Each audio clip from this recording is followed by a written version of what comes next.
framework that Microsoft first introduced back with SQL Server 2005, so almost 20 years ago. And with Service Broker, you can write asynchronous message-based applications directly within SQL Server.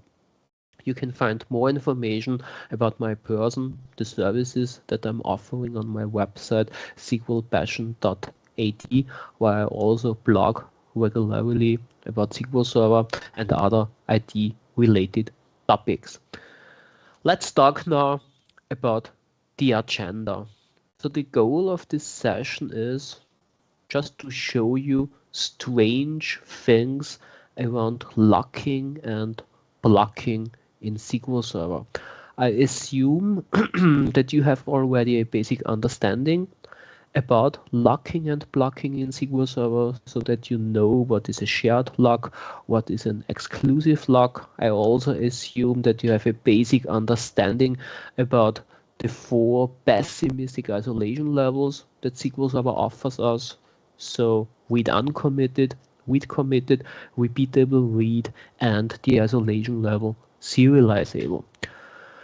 And in the first step, I want to start with the famous NOLOCK query hint.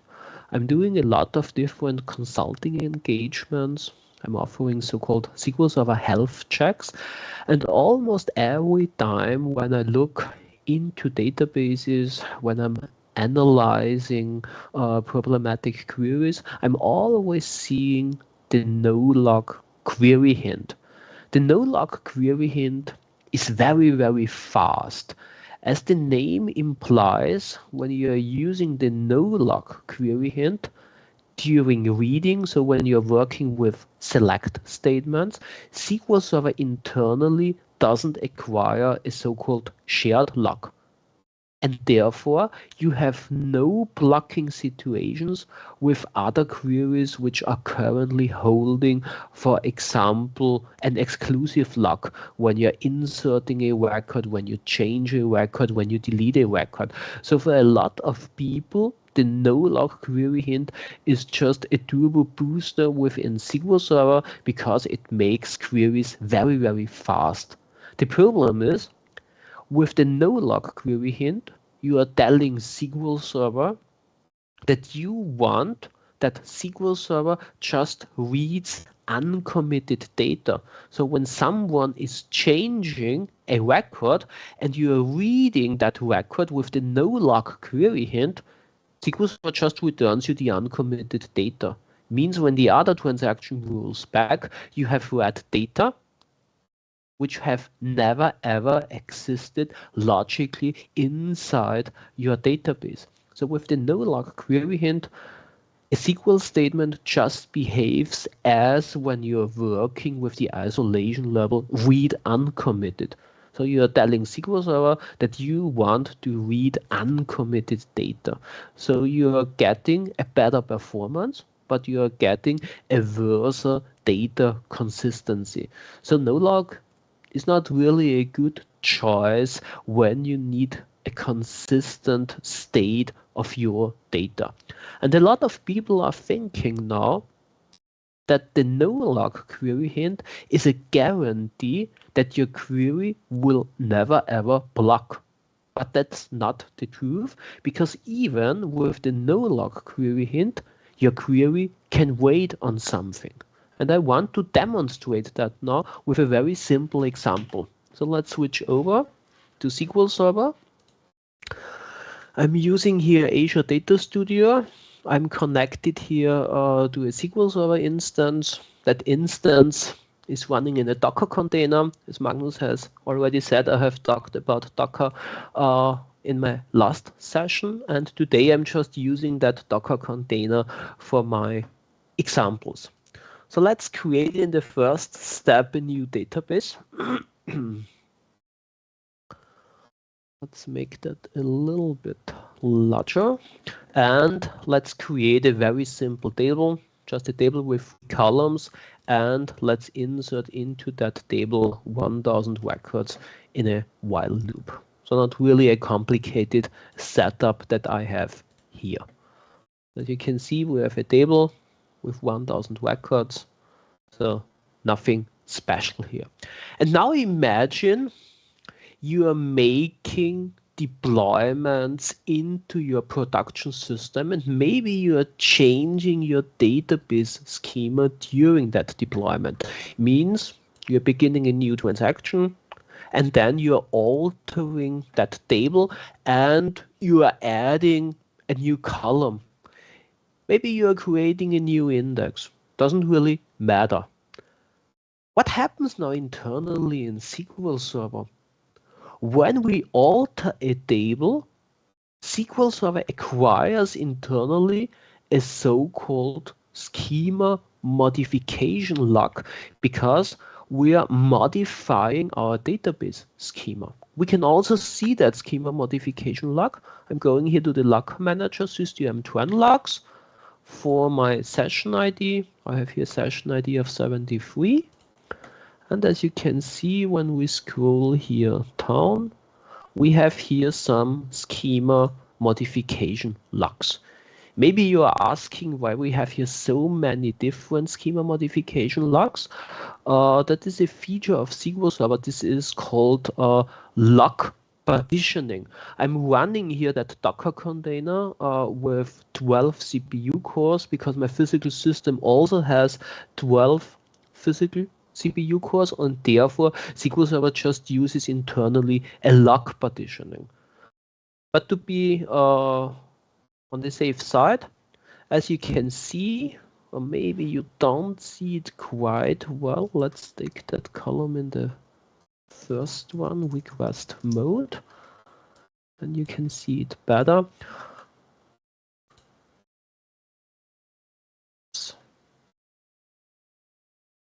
What is happening now?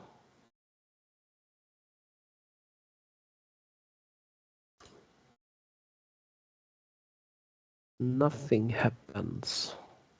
Let's kill that session 73. Let's try that again. I have to connect here.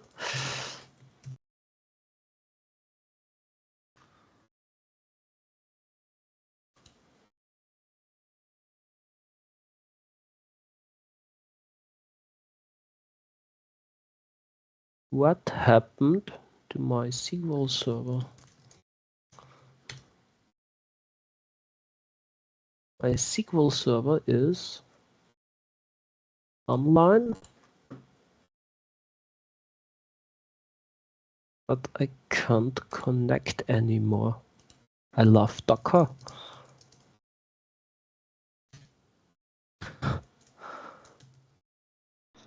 I love it too when it works. Yeah, well, it works normally.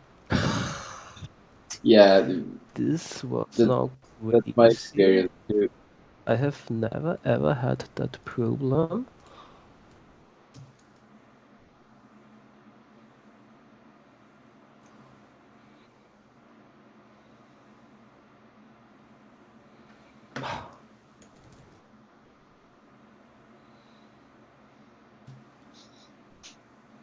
I have not expected that one. Yep. So let's try that again.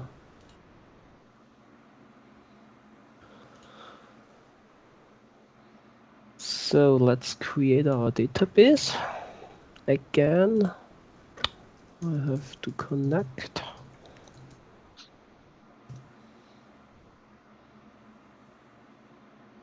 Let's create the table. Let's insert a few records into that table. We have our table, and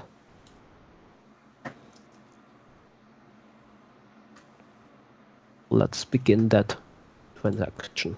Yeah, perfect. And now you can see we have that schema modification log 12 times on the object. The object is in our case the table because we are using here the log partitioning feature of SQL Server. A schema modification log is the most restrictive log within SQL Server. Normally, we are saying an exclusive lock is the most restrictive one, but this is not really the case. A schema modification lock is more restrictive. Let's try something. I have here a second session. Let's connect again to SQL Server.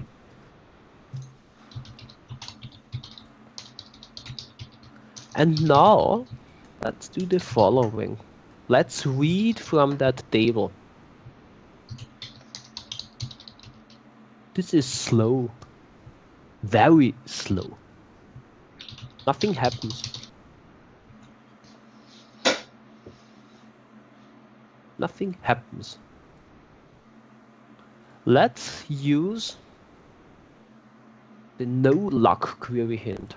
As I've said previously, the NOLOCK query hint is for a lot of people the turbo booster because it makes every select statement so fast. It's still slow. What we are doing when a statement is in SQL Server is slow, well, we have a look on the execution plan. So let's have a look on the estimated execution plan. The estimated execution plan is the execution plan that the query optimizer compiles you before SQL Server runs the query. So let's have a look on the estimated plan. It's slow. The problem here is, as you can see, SQL Server requests here for the compilation of that query a so-called schema stability lock. And guess what? The schema stability lock is incompatible with the schema modification lock from our first table, from our first transaction. And therefore, the query optimizer can't compile you here an execution plan. Just think about it.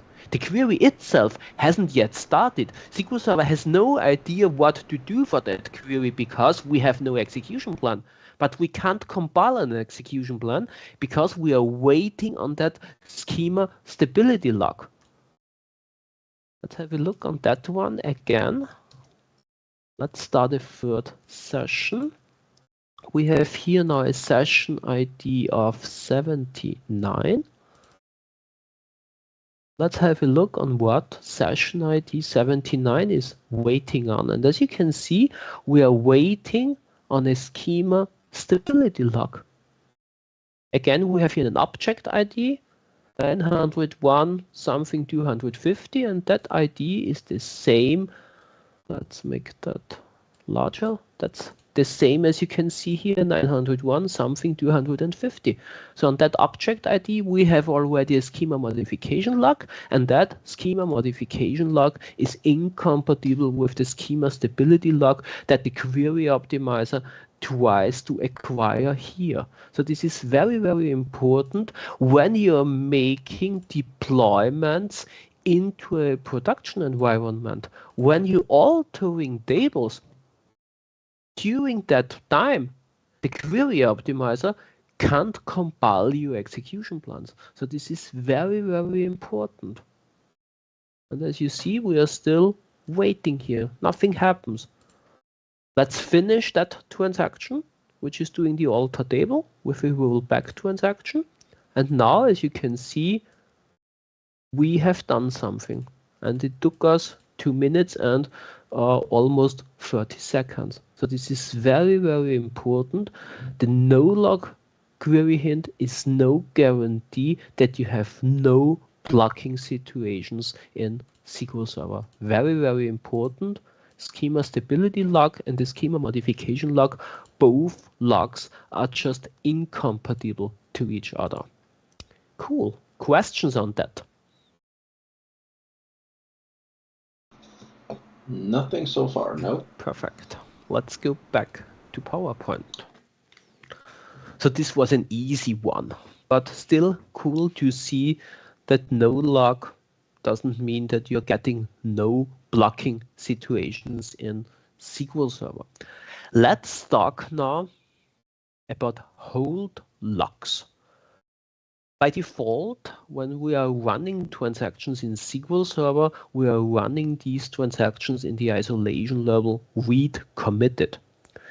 In read committed, when you read a record, SQL Server acquires a shared lock, and as soon as we have read that record off the data page, SQL Server immediately releases that shared lock. Means when you have a single threaded execution plan with just one worker thread, you have only one shared lock at the same point in time in a table, because you can only read one record once at a time. The problem with the isolation level read committed is that in read committed, you have no so-called repeatable reads. A repeatable read means when you're reading multiple times the same record, you expect the same result. But in read committed, because we are immediately releasing the shared lock, someone else can change that record. Means when you read that record again, you're getting back a different result. That's a so-called non-repeatable read in a relational database. When you want to avoid non-repeatable reads, you have to change your isolation level. You have to be more restrictive, and you have to set your isolation level to repeatable read. And in repeatable read, SQL Server just holds shared locks till the end of the transaction. When you are holding a shared lock till the end of the transaction, nobody else can change that record. Because for changing a record, you need an exclusive lock. That exclusive lock is incompatible with the shared lock, and therefore you have a so-called read stability. Every time when you read a record, you're getting back the same version because nobody else can change that record. That's the basic idea about the isolation level repeatable read. It's the same as when you are using the query hint hold lock. Hold lock just tells SQL Server, please hold all acquired shared locks till the end of the transaction. So hold locks are a specifica to the isolation level repeatable read. But SQL Server can also hold shared locks in the default isolation level of read committed.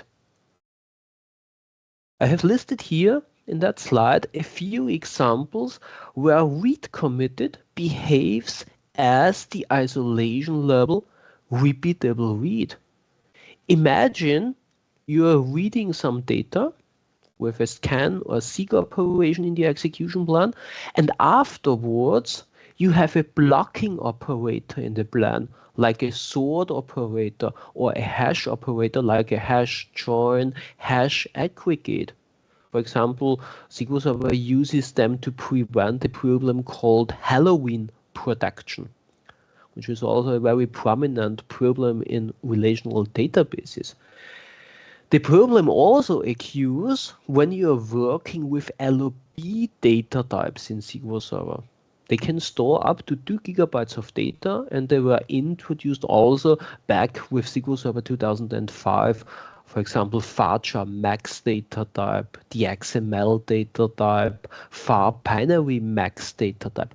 As soon as you are referencing such an LOB data type in your query and you have a blocking operator like a sort, SQL Server is holding your shared locks till the end of the transaction.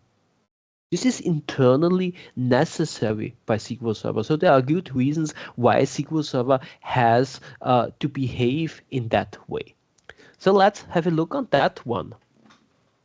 Also quite funny to see.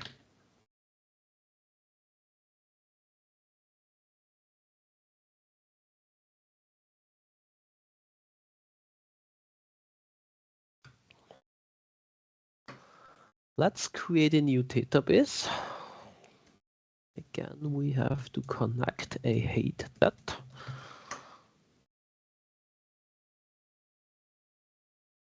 And I'm creating here again a very simple table. And as you can see, I'm using here now an LOB data type. Column 3 has a data type varchar max, means we can store up to 2 gigabytes of data in that column for every record. Just think about it.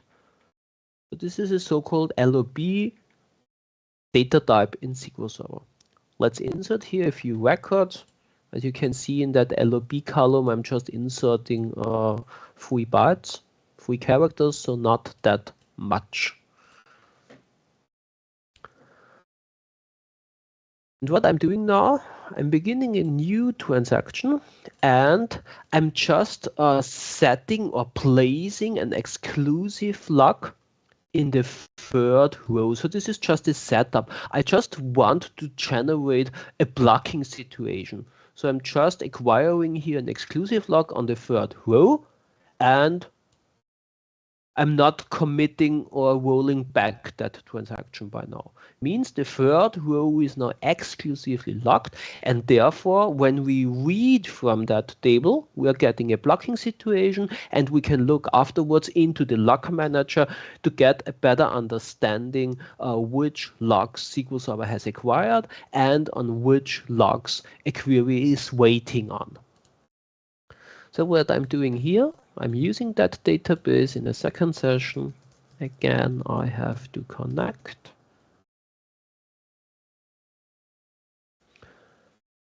And I'm reading here now from that table. Of course, that statement blocks.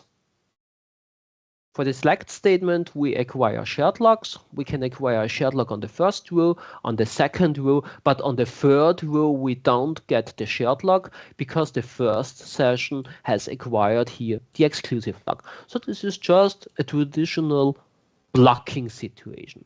Let's have a look now which locks SQL Server has acquired.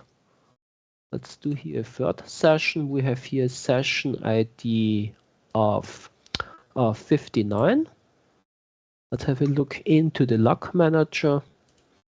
And as you can see, this is a traditional locking hierarchy in SQL Server. We have a shared lock on the database level. Therefore, nobody else can drop that database. You can't restore a backup. We have a so-called indent shared lock on the object level. That's the table. We have an indent shared lock on our page. You have here the page ID, the first file. On page 336, we have stored that record. And finally, we have our key lock, means we are dealing with a key, with a clustered key or a non-clustered key. In our case, it's a clustered key value, and we have acquired on that key a shared lock. When we go to the right-hand side, we can also see request status. We're just waiting. So this is a traditional blocking situation with a traditional locking hierarchy that you are expecting from SQL Server. Nothing special here. How long you are waiting here? Well, it depends. You're waiting as long as the first session is holding that exclusive lock. So in SQL Server, there's nothing like a lock timeout. Maybe your select statement is running into a timeout from the application layer.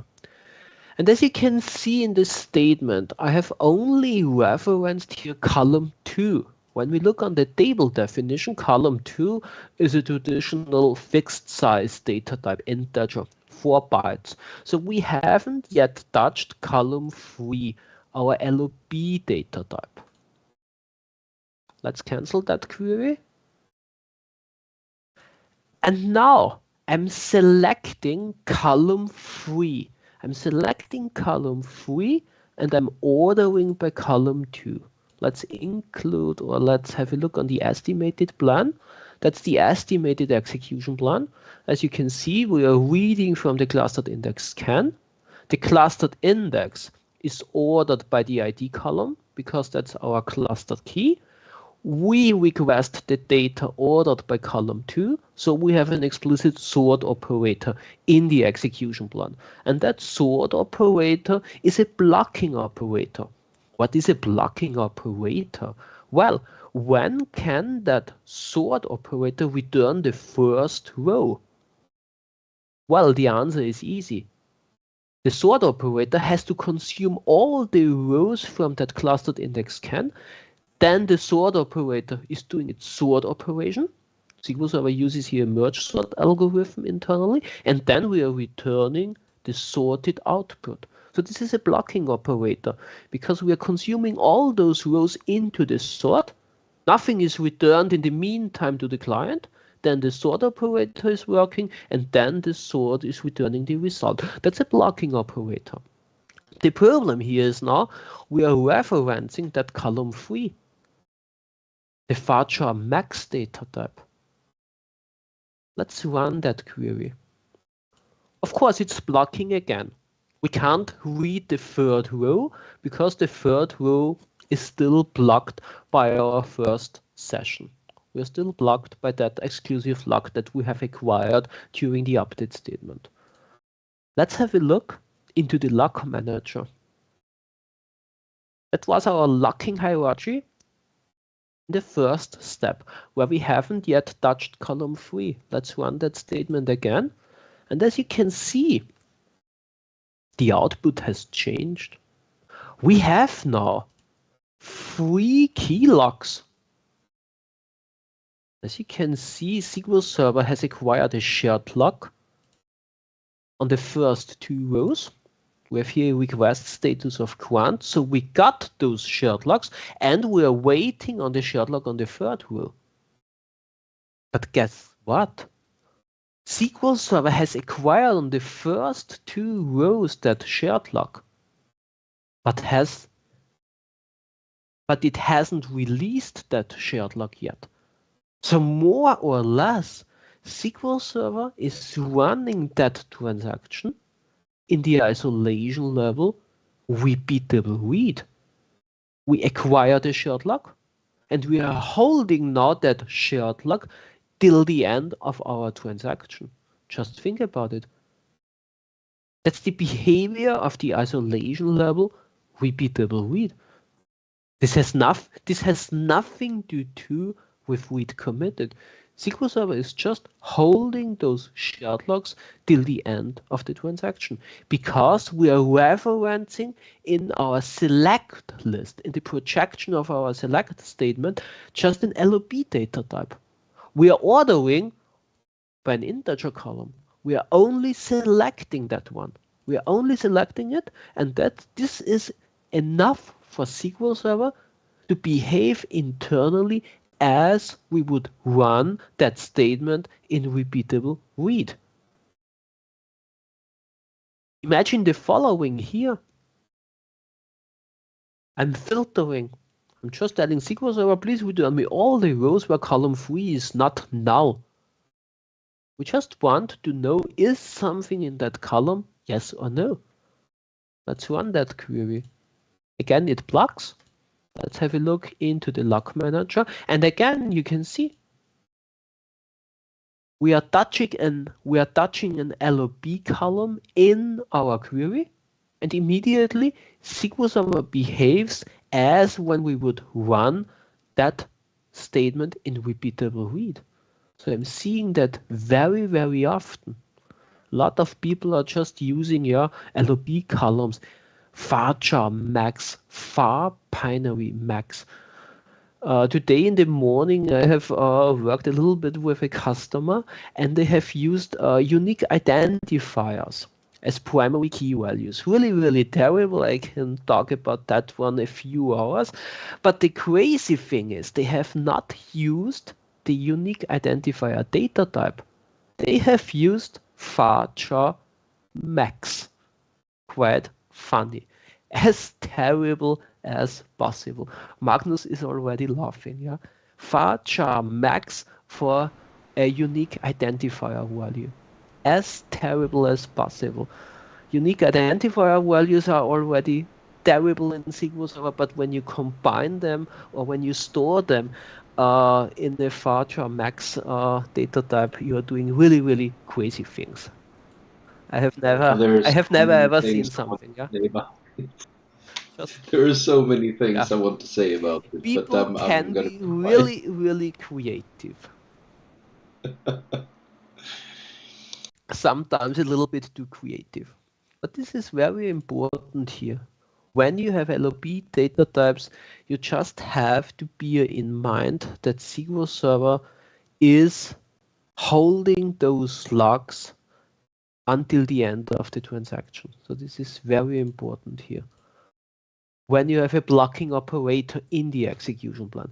When you don't have a blocking operator, it doesn't really matter. For example, when we just do here select column 3 from test table without the order by, when we look on the estimated plan, we have just a clustered index scan, no sort, no hash operator. Let's run that.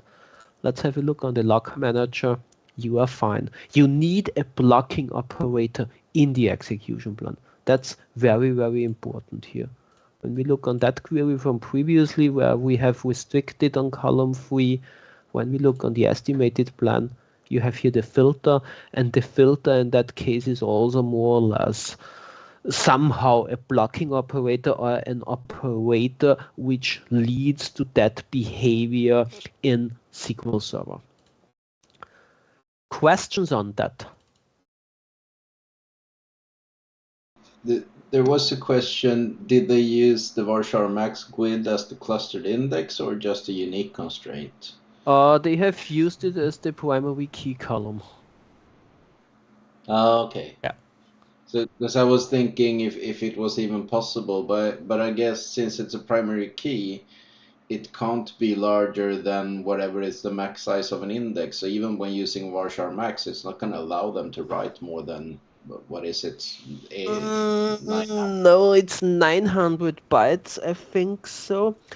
But SQL Server isn't storing that data always in an LOB data allocation unit internally. SQL Server is only storing that data as LOB data when it is larger. When it's larger, yeah. Yeah. But I guess since it's the primary key, it's not going to allow I've something maybe, something yeah, other than maybe 900 I bytes. don't know. Yeah, I have to check that. Yeah. Or maybe maybe it wasn't a max data type. Maybe it was a large varchar value. I don't know it anymore. Maybe a varchar 8000 or something. Really strange, of course. Yeah. It's equally Yeah. bad though. As bad as possible. Cool. Other questions so far? There was one which was about what if I run statements in a stored procedure, will it hold locks? But I answered it that, I mean, it depends on a stored procedure in this sense is nothing more than a SQL Yeah. script. So if you don't have a transaction, all the locks are going to be released after each statement, Yeah. basically. So this is also very, very important. When you're running statements in SQL Server, every statement is always encapsulated into a transaction. So you are running always with transactions in SQL Server. So as previously, when we have done that select statement was also covered by a transaction in SQL Server. That's a so-called implicit transaction. You have explicit transactions when you're doing a begin, commit, or rollback, and you have implicit transactions when you don't specify the begin and commit. So this is very important. You can't run anything in SQL Server without transaction support. So every time when we are doing here select statements, they are also covered by a transaction in SQL Server. Otherwise, SQL Server wouldn't be able to determine when to acquire and when to release locks. True. But in the case of a stored procedure, it's no difference. Yeah, So if you completely run the a stored same. Yeah. and no explicit transactions are set, then you have every statement is a transaction on its own, and it's going to commit when it's done. And therefore, you also have no transactional consistency across your whole stored procedure. No, exactly. Because you are running individual transactions. Let's talk about lock escalations in SQL Server. As we have already seen previously, SQL Server implements internally a so-called locking hierarchy. We have the database. On that database, you have normally a shared lock, means nobody else can drop that database, nobody else can restore that database in the meantime while you're using that database. Below that database, you have objects, tables, clustered indexes, non-clustered indexes. Inside those tables, we have pages, which are storage units of 8 kilobytes. And within those pages, we have our individual records.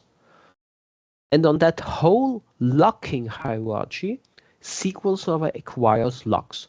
We have the shared lock on the database level. On the object level, we have so-called intent locks. There are 3 different kinds of intent locks: intent shared, intent update, intent exclusive lock. The same applies to pages. So pages are also protected by SQL Server with intent locks. And finally, on the record level, on the key level, we have our actual locks. Shared locks, exclusive locks, update locks. And based on those 3 kinds of locks, shared lock, update, and exclusive lock, SQL Server determines which intent locks we are getting on the page and on the object level. Previously, we had a shared lock on the record level. Therefore, we have an intent shared lock on the page level and an intent shared lock on the table level. When we have done the update statement in the first session, we had the exclusive lock on the third row. We had the exclusive lock on the third row. We had an intent exclusive lock for that session on the page level and an intent exclusive lock for that session on the table level. So SQL Server acquires here a lot of different locks. Imagine what happens when we look at that slide again. Imagine what happens when we are deleting, let's say, 100,000 records. Imagine we have a record size of 4,000 bytes, so those 100,000 records are spread across 50,000 pages, because every page can store 2 records. SQL Server acquires a lot of different locks. We have 100,000 exclusive locks on the record level. We have 50,000 intent exclusive locks on the page level, and we have 1 intent exclusive lock on the object level. So we have more than 150,000 locks for a simple delete statement when you're deleting 100,000 records. Every lock in SQL Server consumes some memory, somewhere around 90 bytes, 92 or 96 bytes. I don't know it exactly, but around 100 bytes. So you're consuming here a lot of lock space. Those locks are held in memory. Therefore, that locking hierarchy can get very, very inefficient, because we are locking on a fine granular level on the record level, and all the levels above also have to be protected by those intent locks. And therefore, SQL Server implements a concept called lock escalations. As soon as you have acquired more than 5,000 locks on the record level, SQL Server tries to escalate those individual locks to 1 lock on the table level. Means your individual records are not locked anymore, because SQL Server locks the whole table. Imagine you are deleting 6,000 records from a table, and that table has 100,000 records. In that case, SQL Server triggers a lock escalation, and SQL Server locks your whole table with an exclusive lock. What does it mean to have an exclusive lock on the table level? The whole table is exclusively locked. Nobody else, so no other transaction, can read and write to that table anymore, because everything is locked. Not only your 6,000 records that you're deleting, no, all the 100,000 records. So lock escalations are decreasing the throughput of your application, because SQL Server just locks on the table level. Those lock escalations are a performance optimization in SQL Server. So from a technical standpoint, you don't need lock escalations in SQL Server. You don't need them. SQL Server implements them to get a better throughput, a better performance. Otherwise, having that many locks in the lock manager would be a huge overhead for the lock manager. And that's also the reason why SQL Server tries to perform lock escalations. When SQL Server can't perform a lock escalation will not happen in SQL Server. So a lot of people are thinking that lock escalations can block in SQL Server, but that would be terrible. But lock escalations will never ever block in SQL Server. That's very, very important. SQL Server just twice, after you have acquired 5,000 row level locks, to perform that lock escalation. If it succeeds, it's great. Otherwise, SQL Server just continues with the traditional locking strategy and tries it again after 1,250 row locks.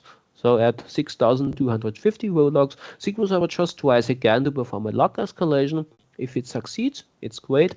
Otherwise, SQL Server will just continue again with the traditional locking strategy. So this is very, very important. Lock escalations will never, ever block in SQL Server. Let's have a look on that thing.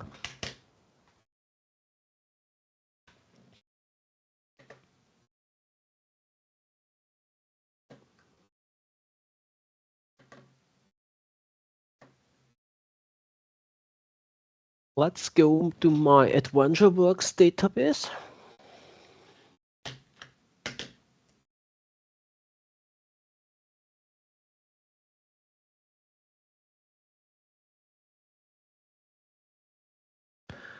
And what I'm doing here is quite simple.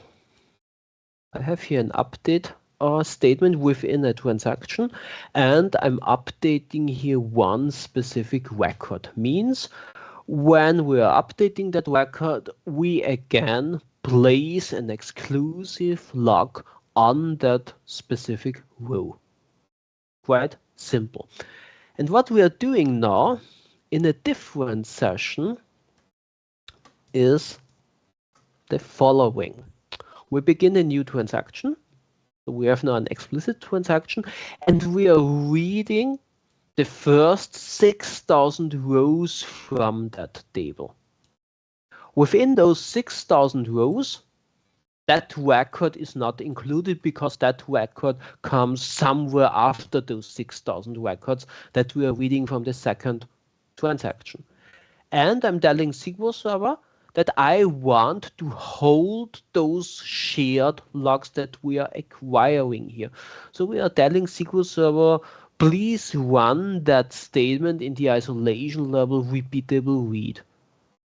We want to prevent non-repeatable reads by holding our shared logs till the end of our transaction. So what happens here now? SQL Server reads the first 5,000 records, and SQL Server holds every shared log. SQL Server holds every shared log. And then, when we have read 5,000 records, SQL Server tries to perform a lock escalation because we have reached that threshold of 5,000 rows. So SQL Server tries now to acquire a shared lock on the table level. Can we acquire here a shared lock on the table level? No, not really. Why? Because another session has an incompatible exclusive lock. I can't make that table read only with a shared lock when another session has an exclusive lock on a specific row. That doesn't work. The shared lock is incompatible with the exclusive lock, and the exclusive lock is incompatible with the shared lock. So this is a traditional blocking situation, and therefore SQL Server just continues with the traditional locking hierarchy. We're reading the next rows, the next remaining 1,000 rows, and we acquire on those additional 1,000 shared locks. And no lock escalation has happened. Let's have a look on that one. We have here that ongoing transaction. Let's read. We have read those 6,000 rows. We have here 6,000 rows. Read. As you can see, business entity ID, that key from the other session, 2777, comes afterwards. And now let's have a look again into lock manager. Let's have a look into the lock manager. We have still here an ongoing transaction. We have a session ID of 60. And now, as you can see, we have here a huge amount of locks. Let's go down to the end. We have here more than 7,000 locks.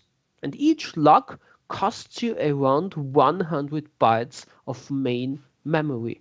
So SQL Server tried a lock escalation. The lock escalation didn't succeed because it's currently not possible to perform that lock escalation based on the current locks that we are holding. So a lock escalation hasn't happened here. Let's roll back that one. And now let's roll back that first transaction, which has an incompatible exclusive lock. So we have released that incompatible exclusive lock, and now we are running that one again. And now a lock escalation will happen because it's possible. So when we look into the lock manager again, we have in sum 27 locks instead of more than 7,000 locks. So that's just to prove that the lock escalation happened here. So as you can see from that example, a lock escalation will only happen in SQL Server when it is technically possible from the current locks that we are holding on that table. And therefore, as an outcome, a lock escalation will never ever block in SQL Server. That would be really, really terrible because, as I've said previously, a lock escalation from a technical perspective, it's not needed. It's just a performance optimization that is done by SQL Server internally. SQL Server doesn't need to do that from a technical perspective.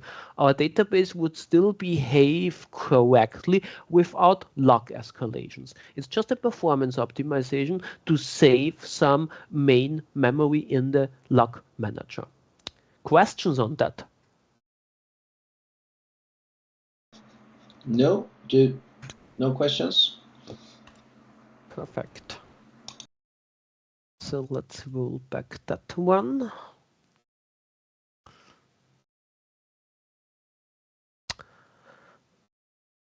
Perfect.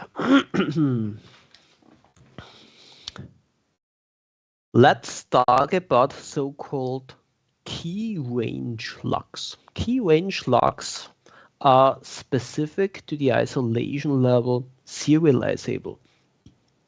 The isolation level serializable in SQL Server is the most restrictive one, and that isolation level is mostly used to prevent so-called phantom records.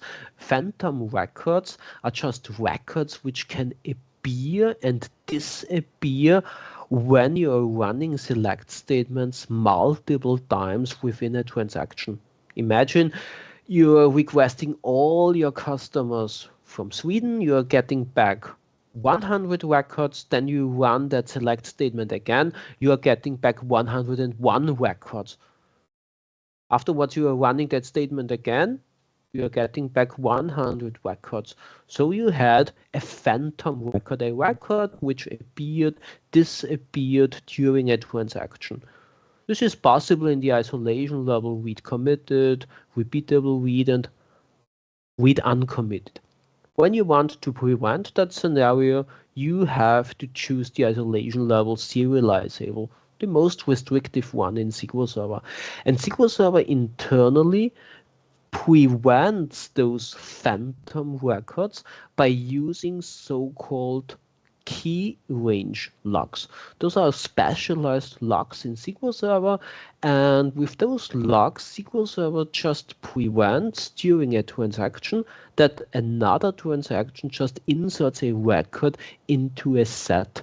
Imagine, as I've said, you are returning all the customers from Sweden.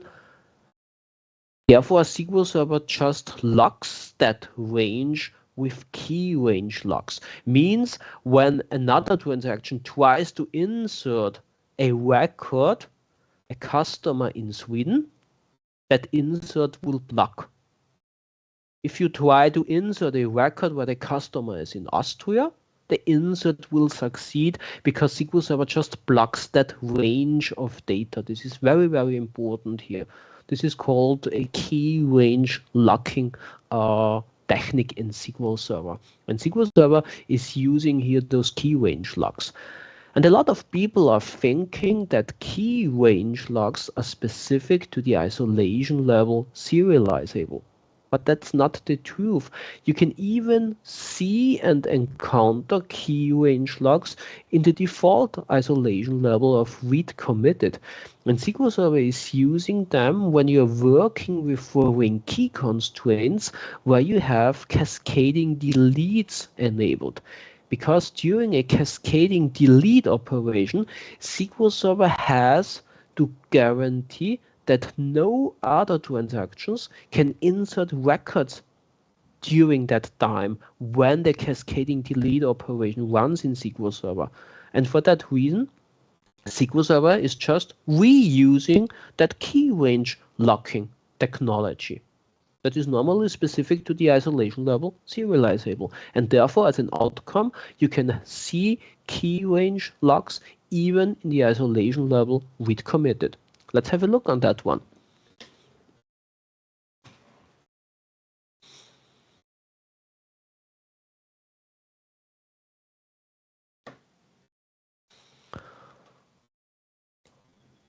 Let's create a new database.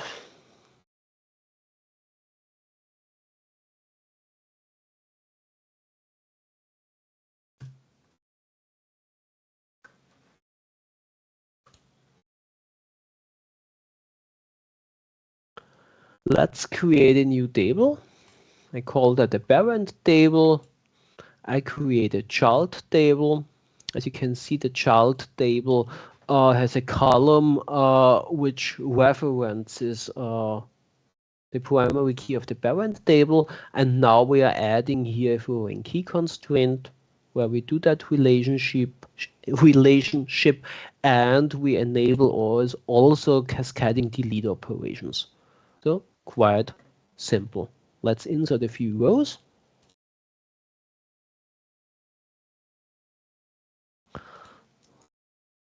If we have those rows, oops,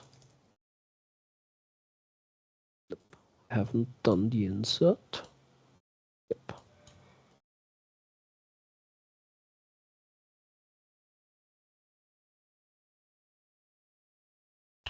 Perfect. And let's begin a new transaction.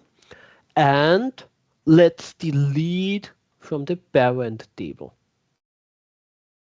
Means when we are deleting that record at the parent table, during that transaction, SQL Server has to ensure now that no other record with that parent ID is inserted into the child table. So SQL Server has to block those insertions.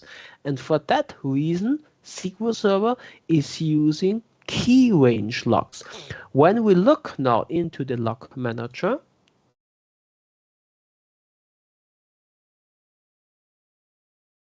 you can see now we have here some specialized key range locks.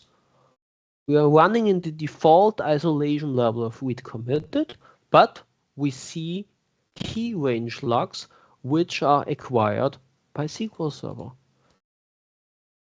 And they are used to enforce the correctness of that cascading delete operation. Without them, you would violate the referential integrity because you're deleting that parent record, and in the meantime, you are inserting child records that will violate the referential integrity. And SQL Server solves that problem by using key range locks. I had here years ago a customer, and they were wondering, why they are seeing key range locks without using the isolation level serializable. And the answer was the cascading delete operations. Questions on that? Nope, no questions. Perfect. And finally, let's talk about online index operations. Online index operations are part of the Enterprise edition of SQL Server, so the expensive edition, which costs us a lot of money. And with online index operations, Microsoft is telling us that we can rebuild an index, clustered index, non-clustered index, as an online operation. What is an online operation? An online operation just means that other users can access that index during that rebuild operation for reading and writing. That's the marketing statement from Microsoft. The reality is a little bit different. Online index operations are not really online because SQL Server acquires here some locks. At the beginning, when we start our online index operation, SQL Server acquires a shared lock, and at the end, SQL Server acquires a so-called schema modification lock. As I've said in the beginning, when we have talked about the NOLOCK query hint, the schema modification lock is the most restrictive lock in SQL Server. And SQL Server has to acquire that lock at the end of your online index operation. There are technical reasons why Microsoft has to do that. So they are not just doing that for fun to fool us. No, it's needed. It's really needed. Otherwise, you would end up with inconsistent data. But it's crazy to call that feature an online index operation when it's not really online. Let's have a look on that one.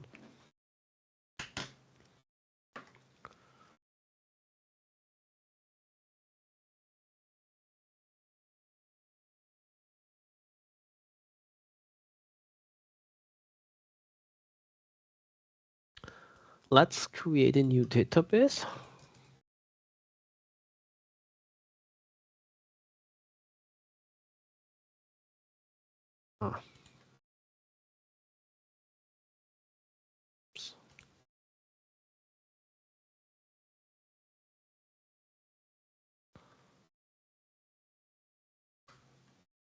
So let's create that one. Let's create a very simple table.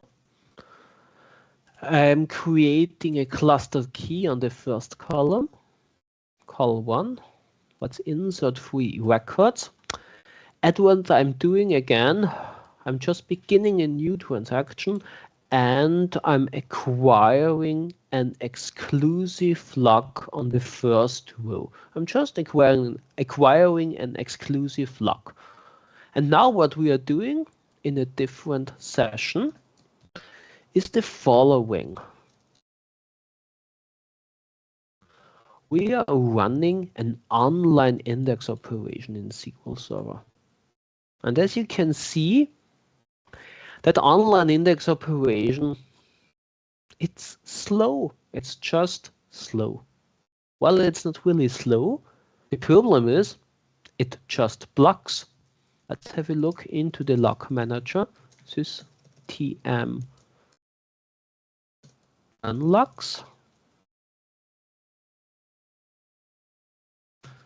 The session ID of 71. And as you can see, where we have it, was it 71? 71.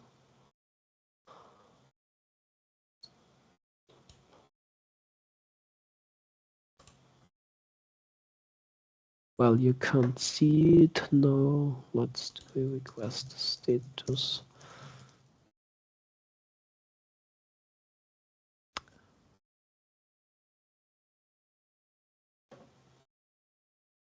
You can see we are waiting here on a shared log. So the online index operation is waiting on a shared log. So this is at the beginning of our online index operation. Why we are waiting here on a shared log? Well, quite simple, because we have somewhere an incompatible exclusive log. And now Microsoft is telling us that problem is fixed with SQL Server 2014 and later versions, because beginning with SQL Server 2014, so almost 10 years ago, Microsoft introduced so-called log priorities. Means they haven't solved the underlying problem, but we can define now what happens when we have a blocking situation. We can define a duration in minutes. So the minimum is 1 minute, and then you can define after a blocking situation of 1 minute or more, depending on what you have specified during the max duration, what should happen? Do you want to kill the online index operation, or do you want to kill the blockers? So this is, yeah, a fix somehow by Microsoft. Means that online index operation blocks now for 1 minute, and afterwards the online index operation is just rolled back. Or if you specify blockers, the other one is rolled back.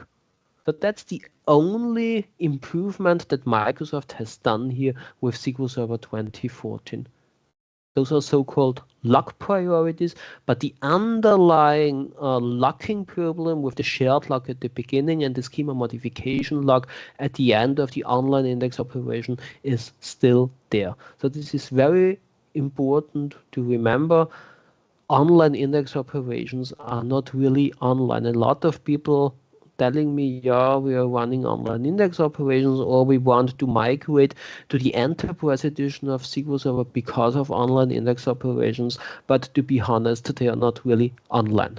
So the minute is over, and as you can see, we are rolled back.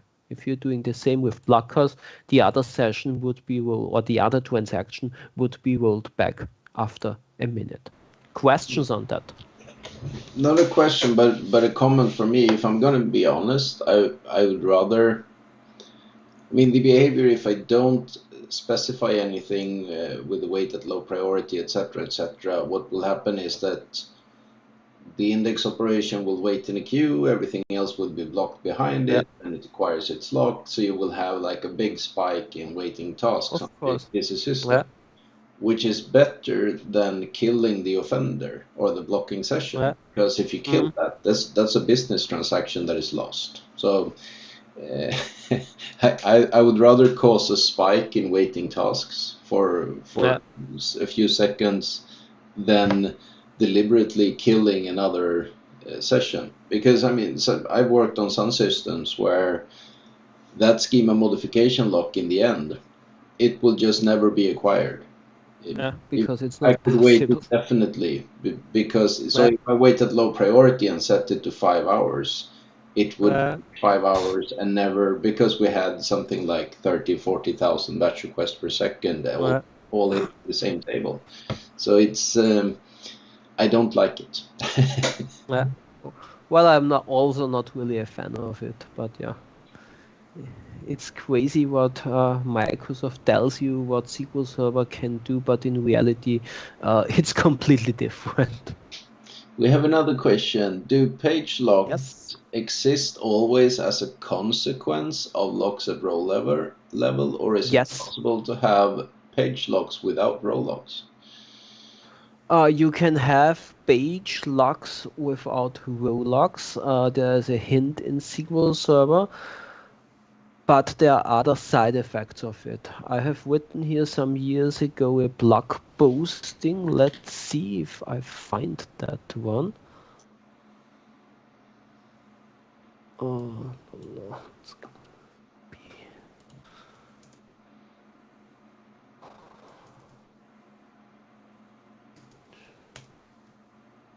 Disabling row and page locks in SQL Server.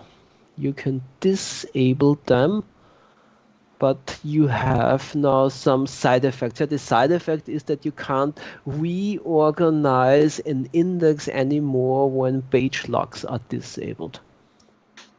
Aha! Yeah, I didn't know that. Wow. yeah, yeah. As we have said previously, you can learn every day something new about SQL Server. It makes sense because reorg at Yeah, some point needs to put the page lock because it's of actually course, yeah. changing the You pages. need you need them for reorganize operations because when you're reorganizing an index, you are just working with the pages. You're just shuffling the pages around, nothing more. And for that one, you need the page locks. Yeah? Yeah. So that's the problem. Yeah. Cool.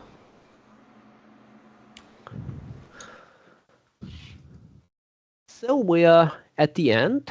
I hope that you have learned a lot today, yeah, about locking and blocking myths in SQL Server. As you have seen, SQL Server sometimes is doing different things regarding locking and blocking, so don't take everything for granted in SQL Server. There are also some exceptions, side effects to everything that you know in SQL Server. The same thing as with disabling page locks. It's possible, yeah, but you can't reorganize an index anymore. If you want to learn more about SQL Server, I'm running in a few weeks an online training, 2 days, about running SQL Server on Microsoft Azure. So I'm currently working a lot with Microsoft Azure. I've already lost all my hairs because yeah, running SQL Server in the cloud isn't that easy as Microsoft tells you. Microsoft just tells you, please give me your credit card. Everything else is handled by us as Microsoft. But trust me, the reality is a little bit different. And during these 2 days, I want to show you how you can move SQL Server into the cloud.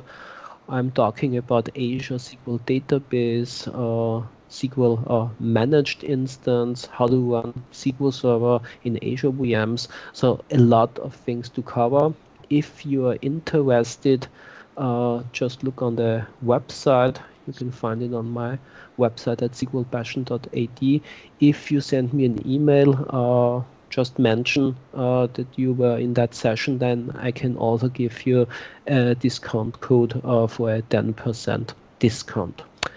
Cool. So thanks. It was a lot of pleasure to talk to you today about SQL Server. Enjoy the remaining day, enjoy the weekend, and have fun with SQL Server. Thank you. Thank you. And I'm gonna stop the broadcast to YouTube.